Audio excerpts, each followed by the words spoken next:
And welcome to the Cormac Crosshaven Computers podcast, where we interview techs from around the world, techs who work for themselves, shops, and we'll be discussing the tools they use, what software they like, and stuff like this. But we got a real treat today because we got a TikTok star, BS Tech, formerly known as Black Cat. Follow him on TikTok. Oh, this guy's different. This guy is brilliant. I really enjoy his TikToks. I generally do. And if you're a tech, you'll love it. If you're just a normal person, as we put it, you'll love it itself. So, Ben, maybe just introduce yourself there for a couple of minutes, if you don't mind, or. Yeah, sure. So I'm Ben. I've worked for many companies that you may know about, mainly Black Cat PC, but I've now gone freelance, self-employed, whatever you want to call it. And my TikTok is BS Tech. So I have specialized in Dell in the past. I've worked with a wide range of hardware, software, etc. And yeah, I just want to see where this takes us. Brilliant. And brilliant. It's great. And just now that you say, just to start off with, really, tell me what tech do you use yourself? What sort of laptop do you use? I've got a Dell G3. I've got a Lenovo Yoga, old one. Yeah. I've still got XP on it, mainly because I use some legacy software that I tend to play with, and I've got a few mechanics that use old hardware, old software for their OSB equipment for the cars, or OBD, whatever they call Oh, it. yeah, yeah. And tell me, just how did you start off? How did you get into tech? Um, So it's funny. I did IT at school, went through the usual, and I did my work experience with Black Cat PC. okay. So I was what, 15, 16? And I thought I liked computing. I didn't know whether I was going to continue in it. And thought I'd do some work experience, phoned around, and Robert Black Cat PC said, "Yep, come down. We'll give you some work experience." I ended up staying on with him for a year after, whilst I was in education. I then went off to university, etc. After going through uh, sixth forms, business studies, IT again. Then I went on to college. Through that, I needed some work whilst I was getting my HND, Higher National Diploma, and I went off to Black Cat again and said, "Look, are you hiring?" He said, "Yes." So I ended up working for him again, and I've been with him. Well, I was with him for nearly 10 years. 10 years, yeah. So Yeah, you always had a passion to begin with tech and all that. So yeah, did you yeah. Well, I tell? was fiddling with things from a young age. I'd tear stereos apart, put them back together, and there'd be screws left over. We've all been there. And Yeah, then it wouldn't work. yeah. Funny enough, and I said this in last week's podcast. Funny enough, when you said we're all been there, I wasn't that person who kept on taking things apart and putting them back together. I actually didn't get into tech for many years, but like I was always a more software person, and I still Oh, am. right. I Yeah. still am a software person in the sense that, like, I could spend hours at some software issue, anything like that is not a problem. Whereas I don't like taking apart laptops. I don't like that side of it. I'll do it. We have a guy working with us who's way better than me, who's just Yeah. different class when it comes to those sort of things. But like if there's a software problem, I'm your man in the sense I just Yeah. love the way see the way it works and everything. And as a matter of interest, do you have a preference between Windows, Mac, Linux? I mainly use Windows. I think that's mainly for compatibility Yeah. reasons, but I do use Linux a fair bit. Um, it's mainly for the hosting side of things that I do. Like I host my own subnet here and have lots of different streaming services where I stream my own movies, images. I host a lot of my own data. I back up on my own systems. I Oh, do don't use you? cloud solutions. Yeah, I've got a fair bit of tech at home. And tell me, yeah, see, this is actually funny enough. Like, it's a question there. Like, I have one of my laptops here, the one I'm using at the moment, actually, is dual booted with Linux Mint. And I love Linux Mint. I do. I love Linux Mint, but I tend to use Windows purely it's because you're in it every day. Yeah, When you're yeah, working in it, you kind of need to see what the situation. You need to see what's going on yeah. yourself. The one system I don't like using. I don't. I'm just not a Mac person. I'm just not. It's not my preferred. I can use it. I've Yeah. had a Mac, I've turned a Mac that failed into a whiteboard because I hated it so I much. saw that. That was brilliant. Yeah, I saw that. But yeah, if someone gave me a Mac, I'd probably sell it. Give Yeah, it. this is it because we buy and sell computers and we're after getting out of the refurbished market. But we did we were doing Macs at the time refurbished, and I took a few of them myself. And there is that kind of buzz where you sit down in a coffee shop a bit. You can understand why certain people go, "Look, me, I'm with a Mac," you know. Yeah. But like, It's a vanity thing. it is a vanity thing. But the thing about it is that I quickly just disliked it. I was trying to make myself because I can I'll go to the operating system, not a problem. I Yeah, just don't like it. I just find it boring. I just find the whole Mac system ecosystem. I find it very boring. I don't like that it's so locked down, yeah. and I I just was about to say the same thing. It's locked down. You can't do anything outside the box. Same with their phones. You want to install something outside their ecosystem, it's a no. Whereas with my Samsung, APK files, installed it, done. I've got my own softwares I build, like the stock list system for Black Cat. I had that running on phones, tablets, anything that we needed it on. But I could not get it to install on an iPhone because I would have had to get authorization in the equivalent of their app store, iTunes, whatever you want to call it, yeah. app store. And I couldn't do that. What's the point in doing that just for me to use the software? It's only This going to is be me and Rob using it. What's the point? This is it. This, funny enough, Graham from Celtic Computers kind of said something extremely controversial last week, which I agreed to. He said he said real techs don't use iPhones now. That's going to cause a problem. But I could see where he was coming from in a sense. I don't like a lockdown, as you probably know from my own TikToks. I got the nothing phone. I got the Pixel Yeah, phone and the nothing phone. But look, I just like being able to, and it's not like I'm doing massive things with my phones. Probably unlike you, I don't play around as much with things like that. I just like being able to change little things like the style of the icons. yeah. Give me a break, stuff like that. And what software did you build yourself when you were in the other company you were saying you ran? It was just a stock list inventory management system that managed sales, inventory, inbound, outbound, etc. It was on C. It was coded in C Sharp, ASP.NET, and we had the web app and a APK installation file that we used, and it was compatible with multiple different platforms. It was fantastic. So the stock list we had beforehand was just cloud based. The hosting went down all the time. We paid a fair amount of money for this software, and I just got fed up. So I just thought to myself, I could build this. I used to do this all the time. I used to sell softwares, custom softwares to people. People come to me with all sorts of weird requests. Someone asked to make them a weird football game at one point where Oh, they would really? create randomized numbers like dice system. I made it. I didn't know what he was using it for, but I made it anyway. But yeah, I made it from the ground up, and it was catered to our solution. And if you would approach anyone to build that sort of software custom, they would charge you a lot of money for it. Oh, that's a very handy skill set to Yeah, have there, you know. And tell me now that you started your own business, we'll say, and people are interested in this because not everyone listening will have a high level of tech, etc. sure. But what sort of tools do you use? First of all, actually, I'm going to ask you one more question before we begin that one. Are you, if you had to pick a side, would you go for Google or are you Microsoft, as in for email solutions and all these sort of things? Well, I actually have both, Yeah. but I'd probably prefer Microsoft with the Outlook system. Do you? Um, Yeah. I can't explain why because they're both very similar.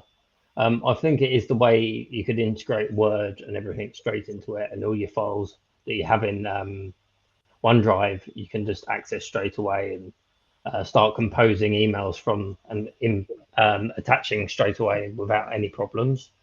It might be their calendar. I use both calendars. It confuses me because you think you've set something on one and it's actually on the other. But yeah, that's my preferred. Yeah, and that's again down to people's choices. And I Yeah, suppose that in the business world, see, one of the reasons, because I'm just got into tech, will say full time really 5 years ago. yeah, I was in other jobs, up to I was 40. So I got into tech later, and I always said that when I got into the business customers, I found that when I was migrating from the old email addresses to the new email, to G Suite or something, or Yeah. Outlook, I just found at the time I hadn't much training. It was way easier to do it with G Suite because you Yeah. could get Google in to help you if you had to migrate things.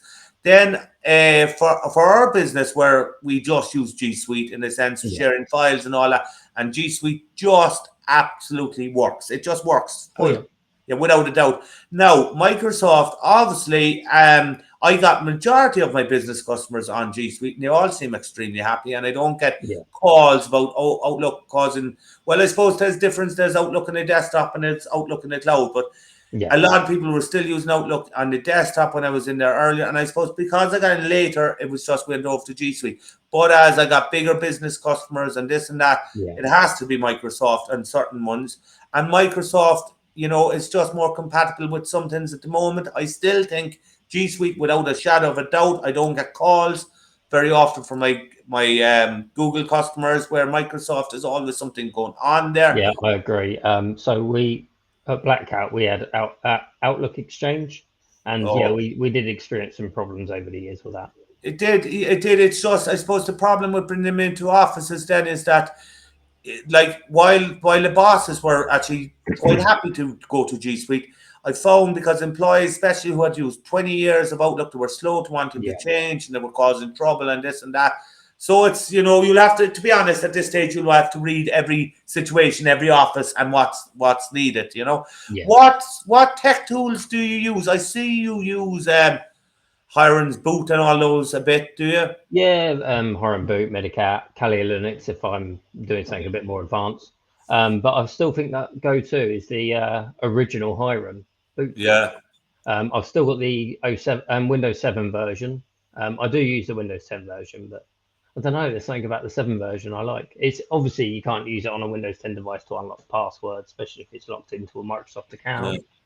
And then you have the problems there as if it is locked into a Microsoft account, you might also have a BitLocker on it as well. So it's definitely not going to work. Will you tell people who might know, because my dad actually listens to this, hi dad, will you just give a brief rundown of what Hiron's Boot is to the, Hiron Boot is basically you've got a light version of an operating system. One of them's Windows 7, one of them's Windows 10. And within it, there's many tools. So you'll have tools for cracking passwords, tools such as, let's think of another one, CC Cleaner. You can inspect drives. You can check the boot MBR, so the boot management system. There's 101 different tools. You can look it up online. You'll get a long list. Medicat has more tools, but a lot of the tools are irrelevant to repairing. They're more to do with, I don't know, some people like to hack with it. There are certain tools they can bypass passwords, albeit they're normally out of date by the time you come to use them. And then you've got Kali Linux, that's a very advanced tool that not many people actually know how to use correctly. And I'd steer clear of it if you didn't know what you're doing with it. So I I won't wouldn't know talk how about to it. use it Yeah, that now. yeah, Yeah, Hiron's Boot, I used to use it back, I'd say back in the day, a few years back in a yeah, sense. It's very good for, at the time, getting data off computers and stuff like that. yeah, I yeah, do use Hiron's Boot 10, uh, in a sense that we'll say a computer comes in and I need to get the data off without taking the hard drive out. yeah, yeah, I'll boot in because Fabs or the backup you can use inside there, so you can use it to take a lot of the data off using yeah, Fabs. I also use Malwarebytes Tech Bench a yeah, lot. So you put it in, you can test the hard drives.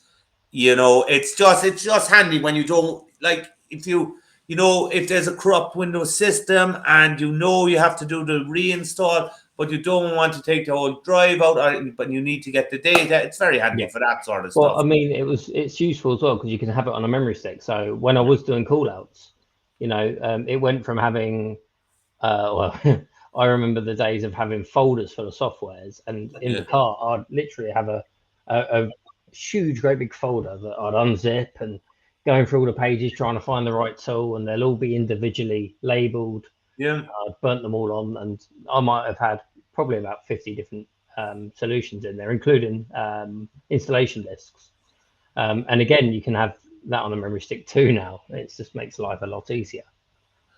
One of the things that I will use there, and you mentioned about the Linux, I like one, and I think it's an overlooked thing that people who repair computers sometimes forget about. And obviously it depends what skill level and stuff. But sometimes I generally think it's people overthink things. Like we'll say there's a Wi-Fi issue come in. I'm just using that as an example now. Okay, Yeah. Wi-Fi issue, yes, and obviously we know how to troubleshoot that. But sometimes I'll just boot to Linux straight away to see if it's Yeah. hardware, software. It's kind of one of the most basic things, Yeah. Is it a hardware or is it a software issue? Because I can see you can start getting wrapped up inside if you're staying inside the Windows operating system. That's grand if you're back in the office and you're playing around and you can do this, and that. Yeah. If you're coming on site, you want to see is it hardware, software in with Linux, and if it boots into, if you can get the Wi-Fi in Linux, then it's software. And then It's software. It's a recent driver update, something stupid. Yeah. Yeah, it's something kind of like that. Tell me about do you do software cleanups of computers and stuff? Yeah, it's normally comes down to a fresh install at the end of the day, doesn't it? Yeah. So yeah, we'll either have an image ready, or we prefer not to roll back or do a fresh install. The new Windows fresh install feature it's been around since Windows 8, because it doesn't really refresh. All it does is wipes the irrelevant data off and replaces it with what it thinks is relevant data. So yeah, it's normally a backup, fresh reinstall. 9 times out of 10, a new hard drive as well, because it's an old Pro 3 or old M.2 SSD. Upgrade them whilst you're there. It's kind of there was remember before a few years back there was never a shame factor when you kind of go do an install, reinstall and all that. Yeah. But the way and Graham and Poppy were saying this last week as well, like the way it's like at this stage, like most things are in the cloud, and now there is reasons you might try a bit longer on certain things. But I kind of have a rule: if it's taking more than half an hour, that's it, it's off. And if there is, which you see rarely nowadays, but it's some bad infection, it's off, it's gone. Yeah. Do you use Fab's auto backup? So I use Windows auto backup. Yeah. But for backing up the data, do you know Fab's? Oh right, no. I tend to go through it all manually. Oh no! Take one thing from this podcast. We discussed as well as take one thing from this podcast. Fab's auto backup up. It's around 80 quid for a 3-year license. Yeah. You just you go with your hard drive. You take all the data off. It puts it all back in the same place. And it is just superb. And why I'm saying that is because it makes reinstalls just so easier. You put everything on with this screensaver and everything. I was using, I can't remember what it's called. This is about 6 years ago. I was using a tool for a long while, and it didn't copy all the customer's data over. It's because the customer had separate users. They stored data in the root of the hard drive as well. So we used the tool. We copied the customer's data over to their new hard drive after a reinstall. We gave the computer back to the customer. A lot of my data's missing. And luckily, it wasn't a wipe and reinstall, so we still had that old hard drive sitting there. We normally keep it for a day or so, just in case the customer goes, "Oh, definitely, data's missing," and we make them aware of this, obviously. I've had bad experiences where it hasn't captured all of the data. This is where Fabs comes into its own. You can take all the user settings, you can point it to where it goes, it can take all the Outlook settings and all that. That's why it is, because every text nightmare is data 10. It didn't happen to us yet, but it nearly happened to me out of the blue a few weeks ago, which was not Fab's fault. It was my own fault. But again, it wasn't. That's the sort of stuff that will keep me awake at night. I just missed a file, but I was very careful. I had a hard drive in, which, as I said, when customers come in, we keep them for 3 days. Actually, it was so we had it. So, but I got a fright for half an hour. Because it would be. But we were all sorted. Now, I tell you what, I'm going to have to ask you about the TikTok, and I emphasize again this. Tell me, how did you start?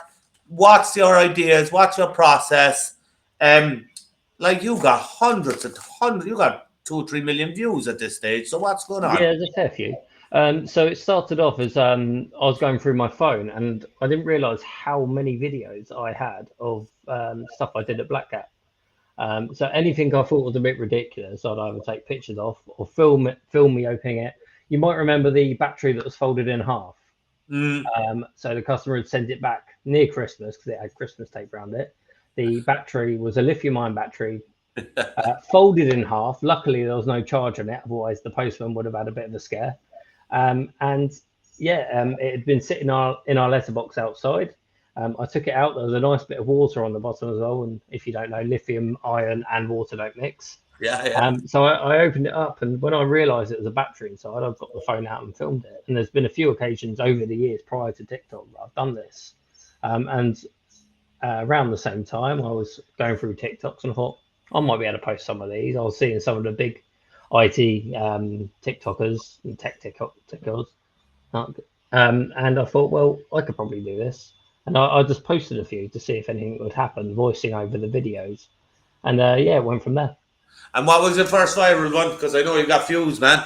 So what was your first viral one? What was your reaction when you got the viral one? When the pausing, hacking Windows using Hiron, I think it was. Or was I using command line? It was something like that.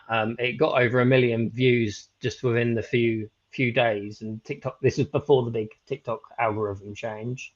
And yeah, that was a good feeling. It's a pause. It's a pause to 1 million views like that is just fabulous altogether. And you're going. I'm not even sure how many views that video's got now. We'll carry on talking. I'll have a look. Yeah, but and tell me, where do you get your ideas? What's going on there? Because you are very unique in what you're doing on there. Whereas I'll talk, I'm very front and center, and I'll talk and I'll do this and I'll rant and this and that. You know, it's yours is just it's just so interesting to watch. I'd like looking at some of them and go, how the hell did he come up with that idea? Which is brilliant, by the way. But how did he come up with that idea? You know, a lot of it is from experience with customers that I've written down over the years. I go, oh, this customer's done this. Like when I had the laptop PC coming with blue tack instead of thermal paste. I was like, right, I'm going to put it back together. I'm going to film it, and then I'm going to show everyone. Things like that. It's just gold dust because the customer's giving you something stupid. Or yeah. For you to go, right, I'm going to make a video on this. I'm showing everyone this. And other times, I don't know, it just comes to my mind. I wake up during the night and jot it down. Yeah. And I've got a nice long list. I've got paper next to the bed as well. Yeah, I know. Yeah. I know what you're saying. These ideas just come. I get ideas sometimes on TikTok, and I'm like, oh, I have to start filming it, and I have to start doing this. You forget the idea. Yeah, and do you get much reaction off your friends and all that? Sure, you're kind of TikTok famous now, like. I wouldn't say it's TikTok fame. A lot of my friends aren't in the IT industry, so they don't really understand it. So they're not really, they don't really watch my videos per se. But see, I'll argue something there about it. So you're not TikTok famous per se, this and that. But like where I will argue is that I love social media. It's my passion. Like I went to the cinema last night, Barbie, good show by the way. Went to cinema, but I was there with my girlfriend Neve, who works with me and works my partner. So that, but like before the film started, I'm commenting on all the ads. I just love the way ads go. I do social media occasionally for companies. I might build my own company in social media, and it's just my passion, all right? Yeah. But the thing about it, like, why I'm talking about this is that people would pay big money to have got your reach on TikTok. They're trying to break the holy chalice of it, and there you are, just seem to be dropping them out like there's not a problem, yeah. I think I got lucky because I started maybe 2 months before they changed the algorithm. What do you mean they changed the algorithm? So you used to be able to get boosted naturally if you use keywords and hashtags, and you sort of had a method, and I learned that method within a month or so. And within 2 months they went and changed it, but the videos that I did in that time, such as the bypassing the Windows password that's now got 2.7 million views. 7 million. So these videos sort of set a platform for me to grow on. So I didn't just get the followers and the views, but people were commenting. And I feel the best way of growing is giving the audience something to talk about, so they'll communicate and comment. Because if they comment, that shows intention. People want to react with you and communicate with you, or argue with each other, have a debate, and that means that for them, they're talking, they're communicating, but their algorithm seeing that your video is getting a lot of interest, interaction, and that's what helps you grow. And yeah, and see, this is the thing. This is the thing that people will pay. They're paying social media companies a fortune, and their majority of it is so chronic. It is like so you're like, and what I always feel about that is that someone's hired these people. They have to walk into an office and say, "This is what I produced," and someone went, "Wow, thanks for. I'll give you 20 grand for that," and you're looking and kind of going, "Oh my god, that's just diabolical." Exactly. You know? Well, I did the advertising for Black Cat too. Yeah. We've spent many tens of thousands a year on advertising on Google, Bing, Facebook, LinkedIn, all of the above, really. And one of the best places, funny enough, obviously LinkedIn. Google, spent a lot of money with them, but the best place was Facebook. Oh yeah, it does. And look, let's finish up with this question. Now that you have your own business, are you going to go more front and center on the TikTok yourself? You put yourself there, do you think? Or yeah, I think I will. And if I decide to go elsewhere, I'm sure I'll take this place with me. If not, I'll keep it going on the side. Oh, definitely keep it side. Right. I tell you what, that was a real pleasure talking to you, because I was just eager to talk about the TikTok. I could have done a whole show on the TikTok. We might have to come back and do that again. The guy's legend on TikTok. I'll end the recording there and hold on for me for a second. And thank you so much. All right. Yep. See you later. Bye-bye. Thanks.